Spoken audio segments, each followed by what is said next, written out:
Сабақты бастаудан алдын каналға тіркеліп, видеоға лайк басып кетейік. Мен тапсырмалардың жауаптарын ауызша айтып кетемін, сендер дәптерлеріңе жазып алсаңдар болады. Сәулет өнері туралы не білемін?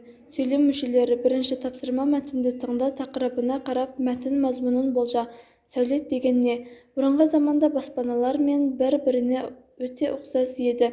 Әдетте олар бұтақтардан, қамыстан, кейінірек саз балшықтан тұрғызылды.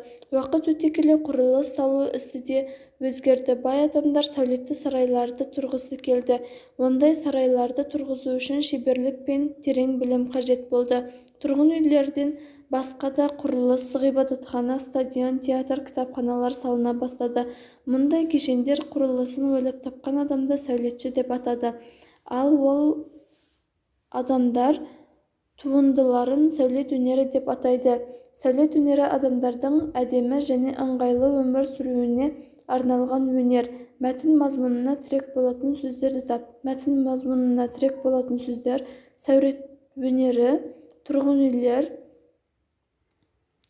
ғибадатхана, стадион, театр, кітапхана және тағы басқалары. Мәтін бойынша бір-біріңе сұрақ қой. Сәулет өнері дегеніміз не? Сәулет өнері қай заманнан бастап пайда болды? Тұрғын үйлерден басқа қандай құрылыс түрлерін білесің? Сәулетші деген кім? Мәтін сөздерін пайдаланып жауап жазып көр. Сәулетші дегеніміз адамдардың әдемі және ыңғайлы өмір сүруіне арналған өнерші адамдар.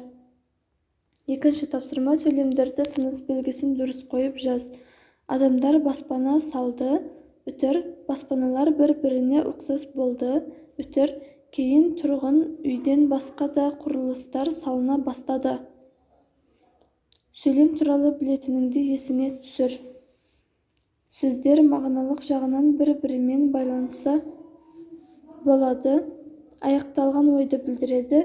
Бірінші сөз бас әріптен басталып жазады. Соңына не нүкте, не сұрау белгісі, не леп белгісі қойылады. Сөйлемдерде неше сөз барын анықта. Алғашқы сөйлемдегі сөздерге сұрақ қой. Сөйлем құрылымында нақты сұраққа жауап беріп тұрған толық мағыналы сөздерді сөйлем мүшелері дейміз. Айдын мектепке келді. Кім мектепке келді? Айдын қайда келді? Айдын мектепке не істеді?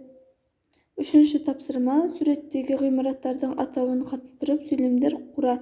Мен Астанаға бәйтеректі көру үшін бардым. Мен Астанадағы Хан Шатырды көрдім.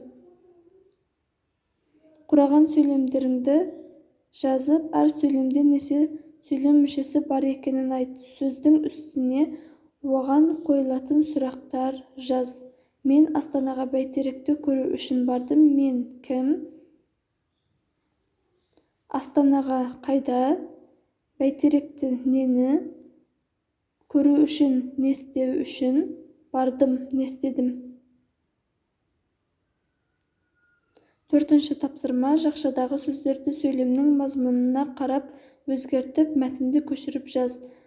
Алматы хайуанаттар бағына келушілер тоғанда жүзіп жүрген ләйлектер қаздарға қызыға қарайды. Ләйлектер көк құтанға ұқсайды, бірақ ләйлектер қауырсыны ашық түсті болып келеді, әрі бойы да биік. Екінші сөйлемде неше сөйлем мүшесі бар? Екінші сөйлемде 3 сөйлем мүшесі бар. Осымен сабақ аяқталды. Сабақ сендерге түсінікті болған болса, видеоға лайк басып, каналға тіркеліп қояйық. Түсініксіз тапсырмаларды комментарийға жазып кетсеңдер, мен келесі сабақта міндетті түрде шығаратын боламын. Егер видеоны көріп үлгермей жатсаңдар, қайтадан көрулеріңе немесе тоқтатып тұрып дәптерлеріңе жазып алуларыңа болады.